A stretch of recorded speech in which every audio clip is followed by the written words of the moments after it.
I'm standing outside my husband's office door, my hand frozen on the doorknob. My 6-year-old daughter, Lily Rose, is supposed to be waiting in the reception area, but I can still hear her little voice chattering to the secretary about the surprise we're bringing to Daddy. My other hand clutches a piece of paper so tightly that it's starting to crumple at the edges. A lottery ticket. $20 million. Life-changing money that was supposed to fix everything.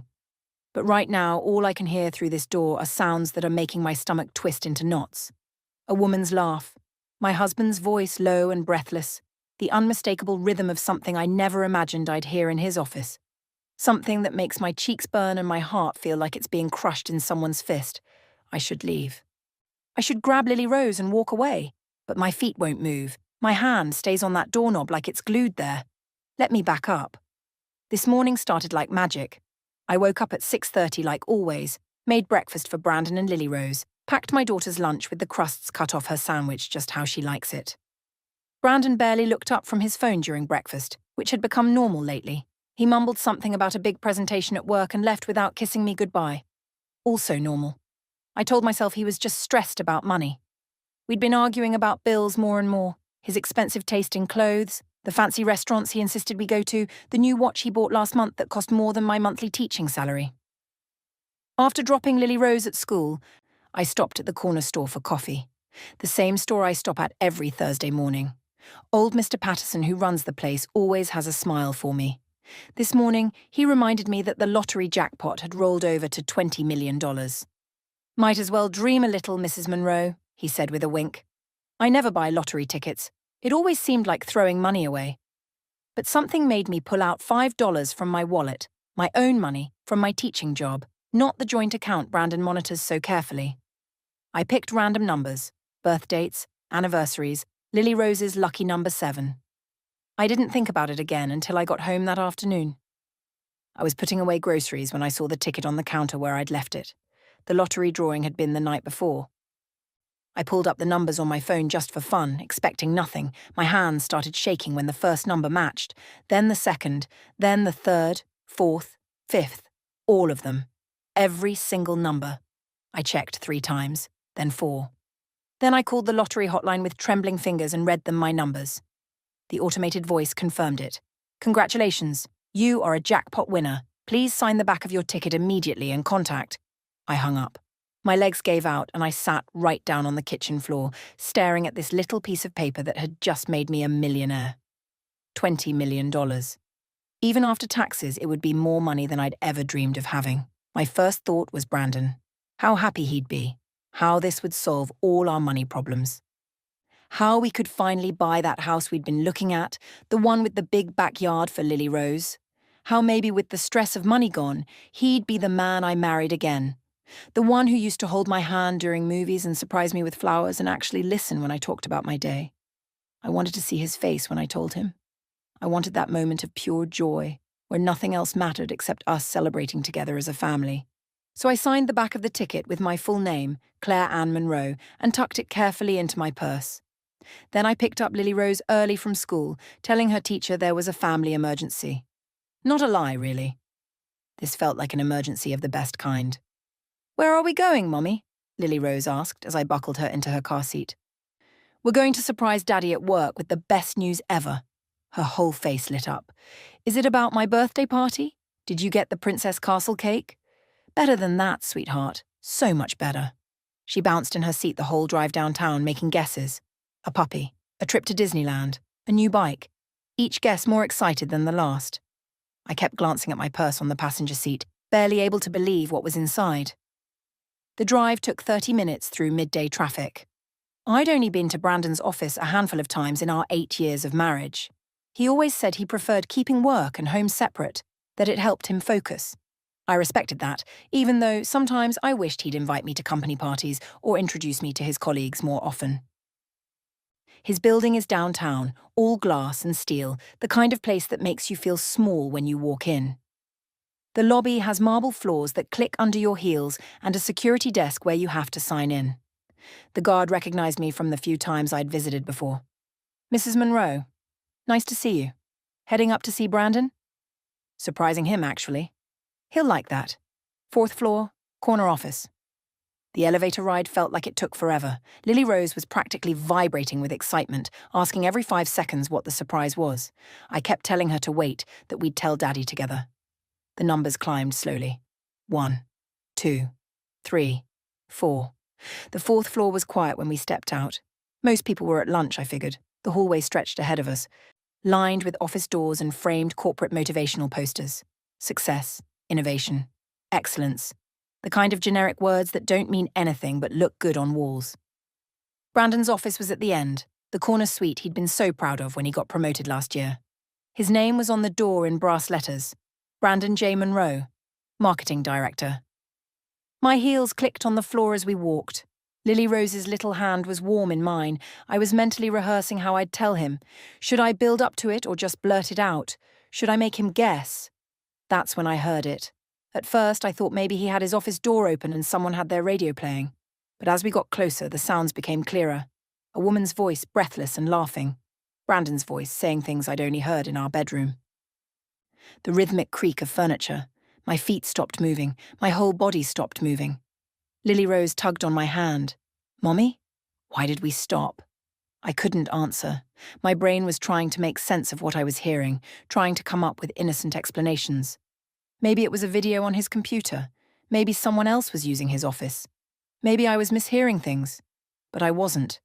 Deep down in the part of me I'd been ignoring for months when he came home late smelling like perfume that wasn't mine, when he changed his phone password and angled the screen away from me, when he stopped touching me the way he used to. That part of me knew exactly what I was hearing. The lottery ticket in my purse suddenly felt like it weighed 1,000 pounds. Sweetheart, I heard myself say to Lily Rose, my voice surprisingly steady. Why don't you wait here with Mrs. Chen at the front desk? Tell her Mommy needs to talk to Daddy alone for just a minute about grown-up stuff. But the surprise, we'll do the surprise in a minute, I promise. I walked her back to the reception area, my mind racing. Mrs. Chen, the secretary, smiled and offered Lily Rose a lollipop. My daughter was instantly distracted. Then I walked back to that door. My hand reached for the doorknob. Through the wood I could still hear them, and I made a choice. I turned the handle and pushed the door open. The door swings open silently, and for a moment everything freezes like someone hit pause on a movie. Brandon is leaning against his desk, his shirt unbuttoned, his belt undone. A woman I recognized from the company Christmas party last year, Veronica, his assistant, is pressed against him. Her skirt hiked up, her lipstick smeared. They're so caught up in each other that it takes them 3 full seconds to notice me standing there. When they do, Veronica jumps back so fast she nearly trips over her own shoes. Brandon's face goes from flushed to ghost white in an instant. Claire? His hands scramble to button his shirt, fumbling with the buttons like he's forgotten how they work. This isn't... We were just... Get dressed. My voice comes out calm, cold. I barely recognize it as mine. Both of you. Veronica grabs her blouse from where it's draped over a chair, her hands shaking. She won't look at me. Brandon keeps starting sentences and stopping them. Claire, please, you have to understand. I said get dressed. Something in my tone makes them both move faster. Veronica buttons her blouse wrong, her fingers trembling. Brandon tucks in his shirt, his face cycling through emotions, shock, panic, calculation. I can see him trying to figure out what to say, how to spin this. When they're both somewhat presentable, I close the door behind me. Veronica moves toward it, clearly wanting to escape, but I step in front of it. Sit down, I tell her. I should really... Sit. Down. She sits in one of the chairs facing Brandon's desk. Brandon stays standing, running his hand through his hair, that gesture he always does when he's stressed. Claire, baby, listen to me. This was a mistake, a stupid, terrible mistake. It didn't mean anything. How long? I ask. What? How long has this been going on? He opens his mouth, closes it. Veronica is staring at her hands. Neither of them answers. Fine. Don't answer. I pull out my phone, swipe it open, and press play on the recording I made standing outside his door. Their voices fill the office, intimate, unmistakable. Brandon's face drains of colour. You recorded? Yes, I recorded, before I came in. I stop the playback. So don't bother lying to me about what this was or wasn't. I have proof. Veronica makes a small sound, almost like a whimper. Brandon's jaw clenches. I can see him switching tactics, his mind working. Okay, yes, we've been seeing each other. But Claire, it's because things between us haven't been good for a while. You know that. We barely talk anymore. You're always busy with Lily Rose and your job, and I got lonely. The audacity of it almost makes me laugh. He's actually trying to make this my fault. So you thought sleeping with your assistant was the solution? I'm sorry. He takes a step toward me, his face rearranging itself into something apologetic. I'm so sorry, but we can fix this. We can go to counseling. We can work through this. Think about Lily Rose. Think about our family. Our family. The words should mean something, but they just bounce off me like rocks off glass. Here's what I think about our family, Brandon. I reach into my purse and pull out the lottery ticket. This morning, I won $20 million. The change in the room is instant. Brandon's mouth falls open. Veronica's head snaps up, her eyes going wide. I watch them both calculate, watch the greed replace everything else on their faces. You... what? Brandon breathes. $20 million. I came here to tell you. To celebrate with you. To share the good news with my husband. I hold up the ticket. I was so excited. I picked up our daughter early from school so we could surprise you together. Brandon's face transforms. The panic disappears, replaced by something eager, almost hungry. He moves closer, reaching for me. Claire, that's incredible. Oh my God, that changes everything. We can... What? Forget about what I just saw? Pretend you weren't sleeping with her 5 minutes ago? It was a mistake. His voice gets louder, more desperate. A mistake I'll regret forever. But Claire, think about what this means. $20 million. We can move, start fresh, give Lily Rose everything she's ever wanted. We can save our marriage. I almost admire how quickly he pivots. How easily he goes from court cheater to devoted husband, ready to use lottery money to fix everything. Veronica is watching us both now, her expression unreadable. I wonder what he's promised her. What lies he's told her about me, about us. You're right, I say slowly. We should talk about this rationally, like adults.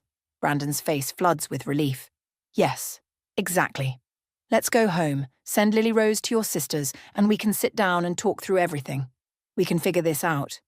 And the money is half yours anyway, he continues, his confidence growing. We're married, community property. So really this affects both of us. We both have a stake in making smart decisions here. There it is. The real Brandon showing through the cracks. Not sorry about the affair, sorry he got caught. Not worried about our marriage, worried about his share of the money. You're absolutely right, I say. The money is a factor we need to consider. But first, I think Veronica should be part of this conversation too. Since she's clearly been such an important part of your life. Veronica tries to stand up. I really should leave. How long? I ask her directly. How long have you been sleeping with my husband? She looks at Brandon, waiting for him to answer for her. He doesn't. About a year, she finally whispers. A year. Not a mistake.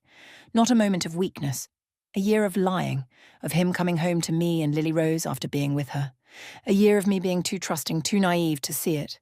Did he tell you about me? I ask her. About his wife? His daughter? He said you were separated. That you were staying together for Lily Rose, but that it was basically over. I look at Brandon. Is that what you told her? He has the decency to look uncomfortable. Claire, don't answer the question. Did you tell her we were separated? I might have. I was trying to... You lied to her too. I turn back to Veronica. We're not separated. We sleep in the same bed every night. We had dinner together as a family 3 days ago. He told me he loved me last week. Veronica's face crumples. She looks at Brandon like she's seeing him clearly for the first time. Brandon, you said... This isn't helpful. Brandon cuts her off, his voice getting an edge to it. What's done is done. The question is what we do now. Claire, I know you're hurt. I know I messed up, but let's be practical here. We have a daughter. We have a life together, and now we have $20 million that could give us a fresh start. Or, I say quietly, I could divorce you, take my half and my daughter, and leave. His face hardens. You could try, but I'd fight you on custody. I'd fight you on the money. You think a judge won't give me half of lottery winnings won during our marriage? You think I won't get joint custody of Lily Rose? You'd be dragging our daughter through a nasty divorce, wasting money on lawyers, making everything public and ugly. There he is. The real Brandon. Not apologetic. Not sorry. Threatening. And what about the affair, I ask? You think that won't factor in? It was a mistake. I'll admit to it. Apologize. Say it'll never happen again. Judges see that all the time. It's not like I was abusive or a bad father. I had an affair. People do. It doesn't mean I don't deserve to be in my daughter's life or entitled to half of our assets. He's so confident, so sure he has the upper hand, because he knows the law, knows how these things work. I look at Veronica still sitting there, tears running down her face, then back at Brandon standing in front of his desk like he's already won this argument. You're right, I tell him. This is going to get ugly. I turn and open the door. Brandon calls after me. Claire, wait. Let's talk about this. Don't make any rash decisions. Think about Lily Rose. I walk out without looking back, leaving him standing there. I hear him say something to Veronica, his voice dropping to an angry hiss, but I'm already down the hallway. Mrs. Chen smiles at me from the reception desk. Lily Rose is colouring with markers, her lollipop stick poking out of her mouth. All done with Daddy? She asks brightly. All done, sweetheart, let's go home. As I buckle her into her car seat, she asks about the surprise. Later, baby. We'll talk about it later. My hands are steady on the steering wheel as I drive, but inside I'm shaking. Brandon doesn't come home that night. He sends me 12 text messages ranging from apologetic to angry to manipulative. I don't respond to any of them. After I put Lily Rose to bed, I sit at the kitchen table with the lottery ticket in front of me. My phone rings. I pick it up. Trish? It's me. I need a lawyer. The best divorce attorney you know, and I need them tonight. Trish arrives at my house 45 minutes later with a woman who looks like she could tear through steel with her bare hands. Helen Briggs is in her 50s, wearing a sharp grey suit even at 9 o'clock at night, her silver hair pulled back in a tight bun. She carries a leather briefcase that looks expensive and well used. This is Helen, Trish says, giving me a tight hug. She's handled some of the nastiest divorces in the state. If anyone can help you, it's her. Helen shakes my hand with a grip that means business. Your sister gave me the basics on the drive over. Lottery win, discovered affair, husband's already making threats. Let's sit down and you tell me everything, and I mean everything. Don't leave out details because you think they're not important or because they embarrass you. We sit at my kitchen table, the same table where Brandon and I used to have breakfast, where Lily Rose does her homework, where I thought we were building a life together. Trish makes coffee while I tell Helen the whole story. The lottery ticket, walking in on Brandon and Veronica, the recording, his threats about custody and the money. Helen takes notes on a yellow legal pad, her pen moving fast. She stops me occasionally to ask specific questions. The lottery ticket. Whose name is on it? Mine. Just mine. Claire Ann Monroe. And you bought it with what money? Cash from my wallet. My own money from my teaching salary, not our joint account. When did you buy it? Yesterday morning, before I found out about the affair. Have you told anyone else about winning? Posted on social media? Called family members? Just you two. No one else knows. Helen's pen stops moving. She looks up at me and something almost like a smile crosses her face. Good. That's very good. Have you signed the back of the ticket? Yes, right after I verified the numbers. Perfect. Where is it now? I pull it from my purse and slide it across the table. Helen picks it up carefully, examining it. This ticket was purchased with your separate funds before you knew about the affair, and only your name is on it. That's extremely important, Claire. In this state, property acquired during marriage is usually community property, but there are exceptions. Lottery winnings purchased with separate funds can potentially be argued as separate property, especially if we can show intent and timing. But Brandon said he'd get half no matter what. Brandon isn't a lawyer, I am. Helen sets the ticket down. Here's what we're going to do. And you need to listen carefully because timing is everything. She leans forward, her eyes sharp and focused. First, don't claim the lottery money yet. I know that seems crazy, but hear me out. The moment you claim it, it becomes a known asset in the divorce. Right now, only the three of us know about it. That gives us leverage and time. But won't I have to disclose it eventually? Yes, absolutely, but not yet. Second, we file for divorce immediately, tomorrow morning. We cite adultery, and we use that recording you made. In this state, adultery is still grounds for fault-based divorce, which affects asset distribution. Trish sits down with 3 mugs of coffee.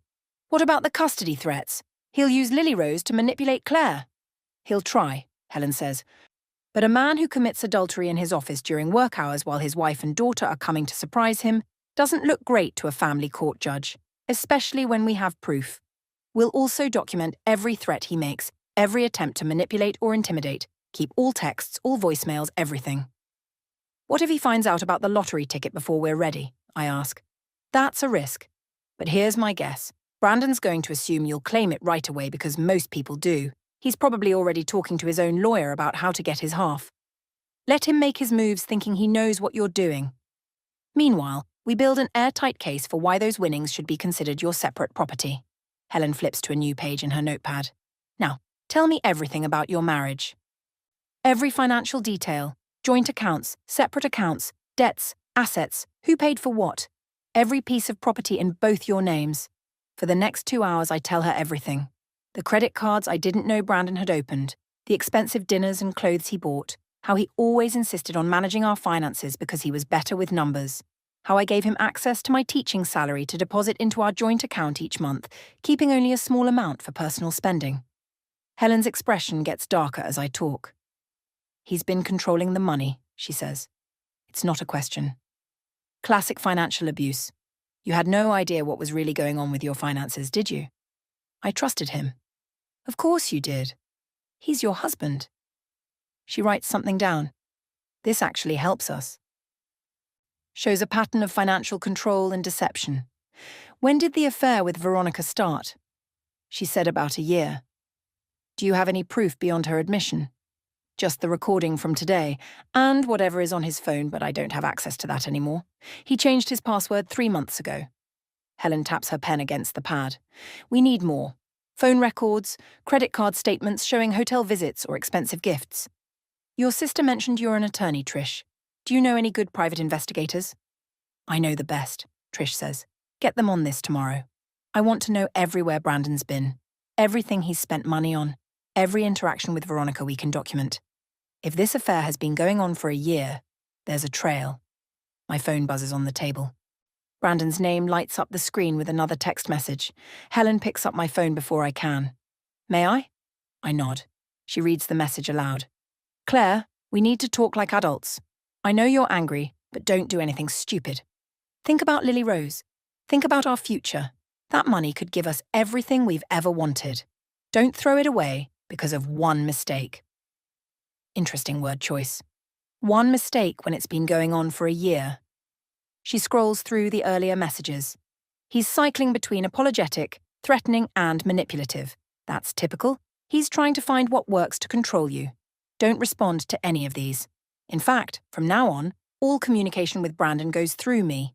If he calls, don't answer. If he shows up here, you document it, but you don't engage. Everything in writing from now on. He'll get angry if I stop responding. Good. Let him get angry. Angry people make mistakes. Helen closes my phone. Now, here's the hardest part. You need to pretend you're considering reconciliation. What? Not really considering it. But you need to make Brandon think you might forgive him. That you're thinking about the money, about Lily Rose, about maybe working things out.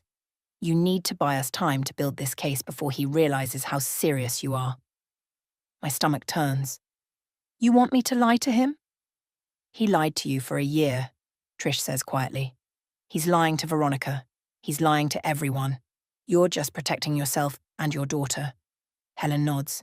I know it feels wrong, but Claire, men like Brandon are dangerous when they feel cornered. Right now, he thinks he has leverage. The lottery money is half his. He can threaten custody. He can make your life difficult. If he believes you're wavering, that he might be able to charm or manipulate his way out of consequences, he'll relax. He'll make mistakes. He'll show his true character, and we can document all of it. And the lottery ticket? Keep it safe. Don't claim it yet. When we do claim it, we're going to do it in a way that protects you completely. But I need a few weeks to build the case first. Can you wait that long? I think about $20 million sitting unclaimed, about Brandon's threats, about Lily Rose sleeping upstairs, innocent and unaware that her whole world is about to change. I can wait. Good. Helen stands up, collecting her notepad and the lottery ticket. I'm going to keep this in my office safe. It's protected by attorney-client privilege. Brandon can't touch it there. Tomorrow morning, I'm filing divorce papers. We'll serve him at his office. Public, documented, no room for him to claim it didn't happen. And Claire? Yes? You did the right thing calling your sister tonight. A lot of women in your position would have let him talk them into staying, into believing his lies about it being a mistake. You're stronger than you know. After they leave, I sit in the quiet house thinking about Helen's words. Strong. I don't feel strong. I feel like my entire life just shattered, and I'm standing in the broken pieces trying to figure out which ones are sharp enough to cut me. My phone buzzes again. Another message from Brandon. I love you. I never stopped loving you. Please don't give up on us. I turn the phone face down on the table. The next morning, I wake up early and make Lily Rose her favourite pancakes. She chatters about school, about her friend's upcoming birthday party, about the book she's reading. Normal things. Beautiful things. I hold on to every word like a life raft. Brandon calls while I'm dropping Lily Rose at school. I let it go to voicemail. Then he calls again. And again. By the time I get back home, there are 6 missed calls and 3 voicemails I don't listen to. At 10:30, my phone rings with a number I don't recognise. I answer. Mrs. Monroe? This is Veronica Hayes. My hand tightens on the phone. What do you want? We need to talk. There are things about Brandon you don't know, things about the company, things that I think you should know before you make any decisions about your marriage. I meet Veronica at a coffee shop 3 blocks from my house. It's a small place, the kind where nobody pays attention to anyone else. She's already there when I arrive, sitting in a corner booth with her hands wrapped around a cup of tea she doesn't seem to be drinking. She looks different than she did in Brandon's office yesterday. Smaller somehow. Her makeup is minimal, her hair pulled back in a simple ponytail. She looks tired and scared. I slide into the booth across from her and wait. I'm not making this easy for her. Thank you for coming, she says quietly. I wasn't sure you would. I almost didn't. I deserve that. She stares at her tea. I deserve a lot worse than that, actually. What I did, what we did, there's no excuse for it. So why did you? She looks up at me then, and I see real pain in her eyes. Because I believed him. Because he told me you were separated, that your marriage was over in everything but paperwork. That he was staying for Lily Rose, but that he was miserable. That he'd never connected with anyone the way he connected with me. The lies sound familiar. Textbook lines from a cheater's handbook. When did it start? I ask. 14 months ago, right after I started as his assistant. He was charming and attentive and made me feel special. I know how that sounds. I know I'm not the victim here. But I thought. She trails off, shaking her head. It doesn't matter what I thought. You said there were things about Brandon I should know. Things about the company. Veronica takes a breath. Like she's about to jump off a cliff. Brandon's been stealing from the company for over a year, maybe longer. The words hang in the air between us. I feel like I should be shocked, but I'm not. After yesterday, nothing about Brandon surprises me anymore. What do you mean stealing? Embezzling. Taking money from company accounts and hiding it in fake expense reports, phony vendor contracts, inflated budget items. Small amounts at first, a few hundred here and there. Then it got bigger. Last month alone, he took almost $30,000. My mind reels. How do you know this? Because I'm his assistant. I process his expense reports. I handle his vendor contracts. I reconcile his budgets. At first, I didn't realize what I was seeing. But about 3 months ago, things started not adding up. Receipts that didn't match the amounts claimed. Vendors I'd never heard of charging thousands of dollars.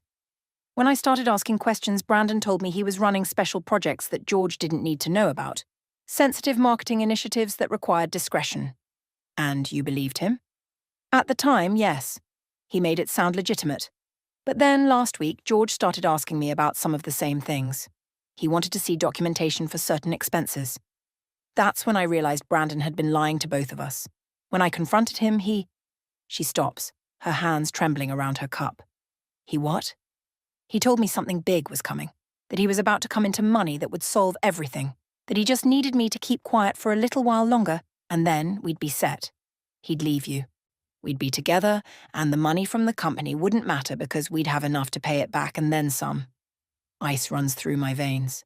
When did he tell you this? 3 days ago. 3 days before I won the lottery. But that doesn't make sense. There's no way Brandon could have known I was going to win. Unless... Did Brandon know I buy lottery tickets? He mentioned once that you'd started buying them. That you were wasting money on stupid dreams. I remember because he laughed about it. He knew.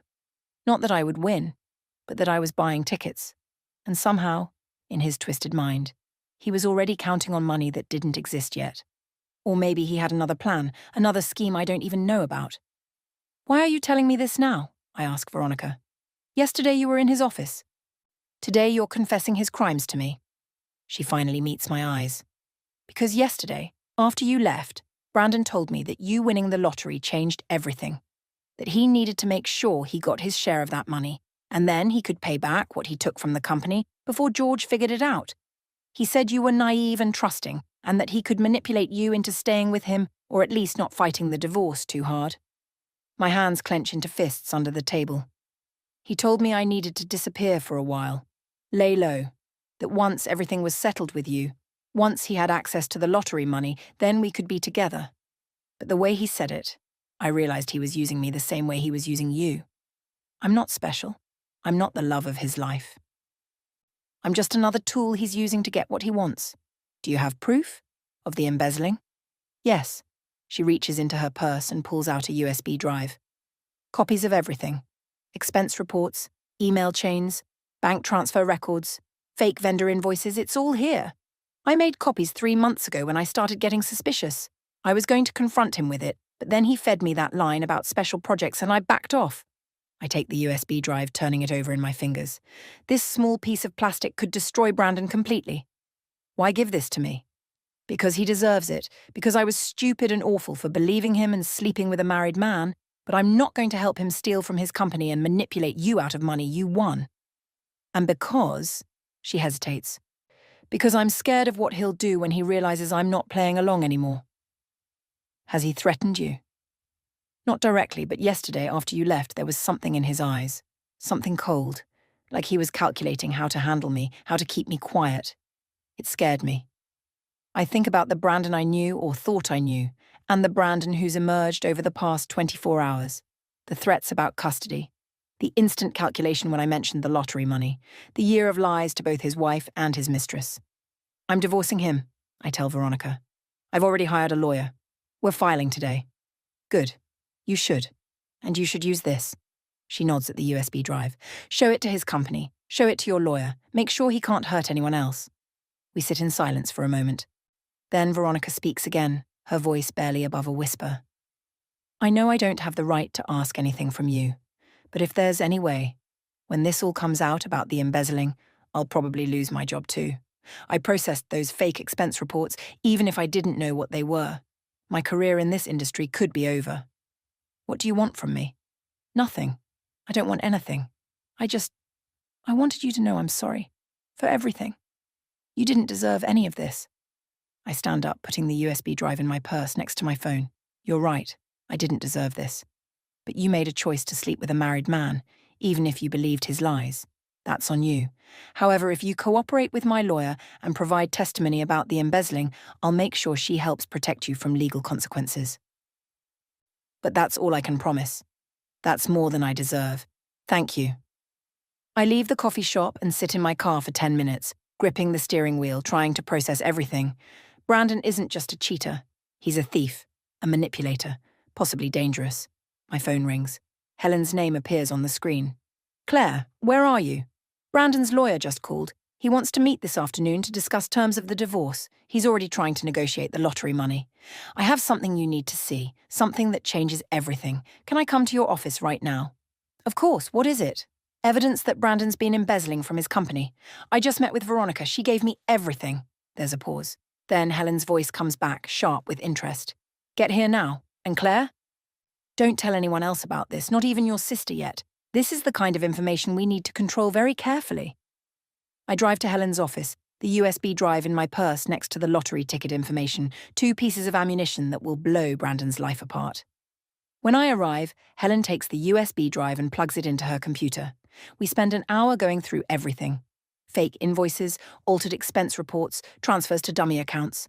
The evidence is damning and detailed. This is gold, Helen says finally. This changes everything. Brandon's not just going to lose the divorce, he's going to face criminal charges. The company will press charges once they know. He could go to prison. Good. She looks at me carefully. Are you sure? This will get ugly, Claire. Very ugly. He'll fight back. He'll try to drag you through the mud. Let him try. I'm done being the trusting wife who doesn't make waves. He did this to himself. Helen nods slowly. All right, then. Here's what we do. Tomorrow, we take this evidence to George Thornton, Brandon's business partner.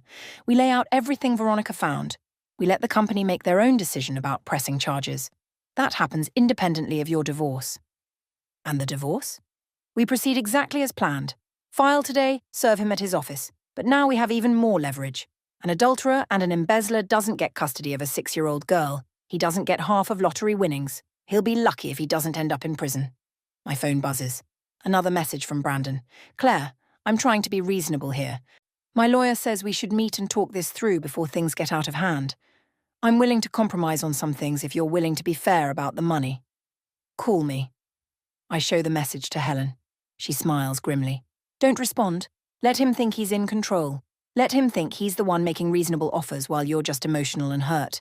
Meanwhile, we're building a case that will bury him. That afternoon, divorce papers are filed. An hour later, a process server walks into Brandon's office and hands him the papers in front of his colleagues.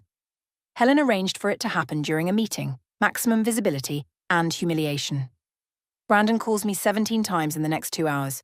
I don't answer any of them. Instead, I pick up Lily Rose from school, take her for ice cream, and listen to her talk about her day. Normal things, sweet things, the things that matter. That night, Brandon shows up at my house. It's almost 9 o'clock when I hear the pounding on my front door. Lily Rose has been asleep for an hour, tucked into her bed with her favourite stuffed bunny. I'm in the living room going over paperwork Helen gave me when the noise starts. Loud, aggressive banging. Then Brandon's voice slightly slurred. Claire, open this door. We need to talk. My heart jumps, but I force myself to stay calm. I pull out my phone and open the recording app, then walk to the door. I don't open it. Brandon, go home. We can talk through our lawyers. Our lawyers? He laughs, bitter and harsh. You served me divorce papers at my office, in front of everyone. You humiliated me. You humiliated yourself. Open this door, Claire. I mean it. We're going to talk about this like adults. You're drunk. I'm not opening the door. Go home. The pounding gets harder. This is my house too. I have every right to be here. Actually, you don't. Your name isn't on the lease. This is the rental I kept from before we got married, remember? You moved in with me. So no, you don't have a right to be here, especially not at 9 o'clock at night, drunk and aggressive. I hear him kick the door. The sound makes me flinch. I quickly dial 911 on my other phone, keeping the line open but not speaking yet. You think you're so smart, Brandon yells. You think you can just take everything? That lottery money is half mine, Claire. Half. I don't care what your fancy lawyer says. We're married. That makes it community property. You can't keep it from me. I'm calling the police, Brandon. Call them, I don't care. You know what they'll see? A husband locked out of his own home by his crazy wife who's trying to steal $20 million from him. I speak into the 911 phone. My name is Claire Monroe. My estranged husband is at my house, drunk and threatening. He's banging on the door and won't leave. My daughter is asleep inside and I'm scared. The dispatcher's calm voice asks for my address. I give it, along with Brandon's name and description. Through the door, Brandon is still yelling. I built our life together. I worked 60-hour weeks to give you and Lily Rose everything you needed. And this is how you repay me? By throwing away our marriage over one mistake? A year-long affair isn't one mistake. It was meaningless. She was meaningless. I love you, Claire. I love our daughter. Why can't you see that? I can hear you, I say coldly. The whole neighborhood can hear you. And I'm recording everything. So keep talking if you want, but you're just giving me more evidence for the divorce. There's a moment of silence. Then his voice comes back, different now, calculated. The drunk slur suddenly less noticeable. You're recording this? Fine. Let me be clear then. For your recording. That money is legally mine too. I have rights to it. And I have rights to see my daughter. If you try to keep either from me, I will make your life a living hell. I will drag this divorce out for years. I will fight you on every single point. I will make sure Lily Rose knows exactly what kind of vindictive person her mother is. My hands are shaking, but my voice stays steady. Are you threatening me, Brandon? I'm stating facts. You want a war? I'll give you a war. But it'll cost you hundreds of thousands in legal fees, years of stress, and Lily Rose will suffer for it. Or you could be reasonable, split the money fairly, work out joint custody, and we both move on with our lives. Your choice. Red and blue lights flash through my front window. The police have arrived. The police are here, Brandon. I suggest you cooperate with them. I hear his sharp intake of breath, then footsteps as he backs away from the door. Through the peephole, I watch 2 officers approach him. One is a woman, tall and authoritative. The other is a younger man with his hand near his belt. I open the door slightly, keeping the chain lock engaged. The female officer looks at me. Mrs. Monroe, you called about a disturbance? Yes, that's my estranged husband. He's drunk, he's been banging on my door and threatening me. I filed for divorce today and he showed up here. Brandon tries to compose himself, running his hands through his hair. Officers, this is a misunderstanding. This is my wife, and I just wanted to talk to her about our marriage. She's overreacting. Sir, have you been drinking tonight? The male officer asks. I had a couple drinks, but I'm fine. I'm not driving. I just walked here from my hotel to try to reason with my wife. Ma'am, has he made any threats? The female officer asks me. Yes. He threatened to drag out our divorce and make my life hell. He said he'd make our daughter suffer. I have it all recorded. Brandon's face flushes red. That's not what I meant. Sir, you need to calm down, the male officer says, stepping closer to him. You're clearly intoxicated. You're on private property without permission, and you're disturbing the peace. We can do this the easy way or the hard way. I want a restraining order, I say clearly. I want him to stay away from me and this house. He can arrange supervised visitation with our daughter through lawyers, but I don't want him coming here. You can't keep me from my daughter. Brandon lunges toward the door. The male officer grabs his arm immediately. Sir, that's enough. You're coming with us. I didn't do anything wrong. This is insane. Claire, tell them. But I'm already closing the door. Through the window, I watch them put handcuffs on Brandon and guide him into the back of the patrol car. He's yelling something I can't make out. The female officer comes to my door and I open it fully now, stepping outside. Are you okay, Mom? Is your daughter all right? She's asleep, thank goodness. She didn't hear any of this. We're taking him in for public intoxication and disturbing the peace. He'll be held overnight at least. Tomorrow you can go to the courthouse and file for a restraining order. Bring the recording you made. Given what just happened, you should have no problem getting one approved. Thank you. She hands me her card. If he comes back, call immediately. Don't engage with him at all. Men like this, when they feel like they're losing control, they can become dangerous. After they leave, I go inside and lock every door and window. My whole body is trembling now that the adrenaline is wearing off. I check on Lily Rose, still sleeping peacefully, unaware of the chaos downstairs. I kiss her forehead and close her door quietly. Then I call Helen, even though it's late. She answers on the second ring. Claire, what's wrong? I tell her everything. The recording is still on my phone. I send it to her while we're talking. Perfect, she says, and I can hear the satisfaction in her voice. This is exactly what we needed. Tomorrow we file for the restraining order. We show this to the judge along with everything else. And Claire? Tomorrow is also the day we talk to George about the embezzling. It's time to bring Brandon's whole world down. I'm ready. I know you are. Get some sleep. Tomorrow is going to be a big day. But I don't sleep. I sit up most of the night thinking about how I got here, how I married a man I thought I knew and ended up discovering a stranger, how one lottery ticket revealed everything that was broken in my life. The next morning, I drop Lily Rose at school and head straight to the courthouse. Helen meets me there with all the documentation, the recording from last night, the police report, the evidence of the affair. The judge reviews everything and signs the restraining order without hesitation. Brandon must stay at least 500 feet away from me and the house. All contact goes through lawyers. Visitation with Lily Rose will be supervised. From the courthouse, we drive to Brandon's company. George Thornton's office is on the top floor of the building where Brandon used to work. Helen called ahead, so he's expecting us. When his secretary shows us in, George stands from behind his desk. He's in his early 40s, greying at the temples, with the kind face of someone who still believes the best in people. Mrs. Monroe, I'm so sorry about everything you're going through, he says, shaking my hand. Brandon and I have been friends since college. I thought I knew him. So did I say quietly. Helen doesn't waste time with pleasantries. She sets her briefcase on George's conference table and pulls out her laptop. Mr. Thornton, we're here because we have evidence that Brandon has been embezzling from your company for over a year, possibly longer. George's face goes pale. What? For the next hour, Helen walks him through everything on Veronica's USB drive. Every fake invoice, every inflated expense report, every suspicious vendor payment. George's expression shifts from disbelief to anger to something that looks like grief. How much? He finally asks, his voice tight. Based on what we can document here, approximately $240,000.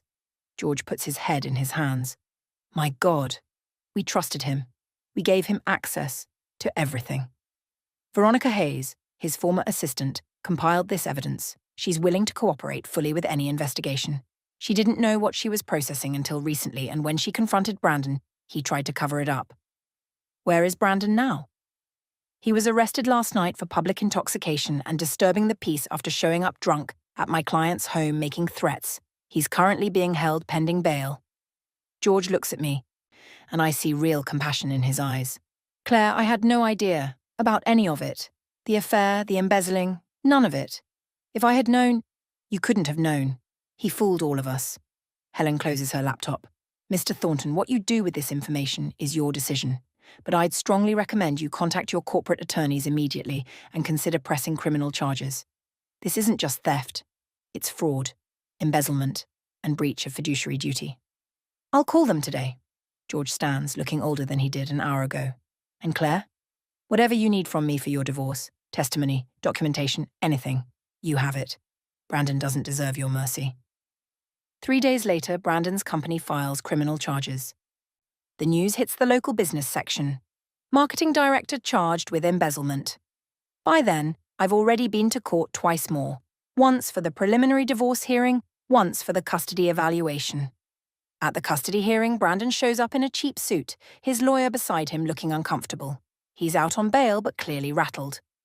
When the judge asks him to explain his arrest and the restraining order, he stumbles through excuses that convince no one. The judge awards me primary custody. Brandon gets supervised visitation twice a month, pending the outcome of his criminal trial. He looks at me across the courtroom with such hatred that I feel it like a physical thing. But I don't look away. The divorce hearing happens 2 months later. By then, Brandon's world has completely collapsed. His company fired him. His criminal trial is scheduled for next month, and most of his friends have abandoned him. He can barely afford his lawyer. Helen has prepared our case meticulously. She presents the lottery ticket purchase, made with my separate funds before I knew about the affair. She presents documentation of Brandon's financial control during our marriage, his affair, his embezzlement, his threats. She presents the recording from the night he showed up drunk at my house. Brandon's lawyer tries to argue that the lottery winnings are community property regardless of how they were purchased, but the judge isn't buying it. Mr. Monroe, the judge says, looking at Brandon over her reading glasses, you committed adultery for over a year. You embezzled from your employer. You made threats against your wife. You showed up intoxicated at her home in violation of her peace and safety. The court finds that Mrs. Monroe's lottery ticket, purchased with her separate funds, represents her separate property. Furthermore, given your conduct during this marriage, the court finds no basis for you to receive any portion of marital assets beyond your personal effects. Brandon starts to stand, his face red. This isn't fair. That's $20 million. I have rights. Sit down, Mr. Monroe, the judge says sharply. You're fortunate you're not being held in contempt. This court's ruling is final. Mrs. Monroe retains sole ownership of the lottery winnings, primary custody of the minor child, and the marital home. You are ordered to stay away from Mrs. Monroe except for supervised visitation as previously arranged. Do you understand? Brandon sits down, his hands shaking with rage, but he nods. The judge signs the papers. Just like that, my marriage is over. A week later, Helen and I meet with a lottery commission lawyer in a judge's private chambers. The process is strange and formal, but by the end of it, the ticket is officially claimed. $20 million, minus taxes, deposited into a trust account in my name only. Protected. Secure. Mine. Brandon's criminal trial happens in November. Veronica testifies against him, providing detailed accounts of the embezzlement. George testifies about the company's losses. The evidence is overwhelming. Brandon is convicted on multiple counts of fraud and embezzlement. The judge sentences him to 3 years in prison with possibility of parole after 18 months. He's also ordered to pay restitution to the company, though everyone knows he has no money to pay it with. I don't attend the sentencing. I'm done watching Brandon destroy himself. Instead, I'm at home with Lily Rose, helping her with homework, making dinner, living our life. 3 months after the divorce is final, I wake up in our new house. It's beautiful. 4 bedrooms, a big backyard with a swing set, in a quiet neighborhood with good schools. Lily Rose has adjusted better than I expected. She sees a therapist twice a month who helps her process the divorce. She asks about her father sometimes, and I'm always honest in ways she can understand. But mostly she's happy she has friends, she loves her new room, she's thriving. I've used some of the lottery money to establish a foundation, the Fresh Start Fund, that helps women leaving difficult marriages. We provide legal assistance, temporary housing, counselling services, job training. It's become my passion, turning my pain into something that helps others. I've also reconnected with old friends I'd lost touch with during my marriage. I realise now how isolated Brandon had made me, how much of myself I'd given up to keep him happy. I'm reclaiming all of it, my friendships, my hobbies, my independence. Trish comes over for dinner at least once a week. Helen has become a friend beyond just my lawyer. Even Veronica sent me a card from her new job in another state, thanking me for helping her start over. I wrote back, "Forgiveness is complicated, but I'm learning." This evening, Lily Rose and I are sitting on the porch swing watching the sunset paint the sky orange and pink. She's snuggled against my side, her head on my shoulder. "Mommy," she says quietly. "Yes, baby." "Are we going to be okay?" I look at my daughter, resilient, smart, loved beyond measure. I think about everything we've been through, everything we've survived. I think about the lottery ticket that changed everything, about how sometimes the worst moments of our lives lead us to the best ones. "Yes, sweetheart," I tell her, and I mean it with my whole heart. "We're going to be more than okay. We're going to be happy." She smiles and snuggles closer. The sunset fades to twilight, and somewhere in the distance I hear children laughing, dogs barking, the sounds of normal life continuing all around us. I won $20 million in the lottery, but that's not really what I won. I won my freedom. I won the truth about who I married. I won the chance to build a life based on honesty instead of lies. I won myself back. The lottery ticket was just the key that unlocked the cage I didn't even know I was in. And for that, despite everything it cost me, despite all the pain and chaos and heartbreak, I'm grateful. Because now, sitting here with my daughter in our home that's truly ours, watching the day end and a new evening begin, I'm finally free. And that's worth more than any amount of money could ever be.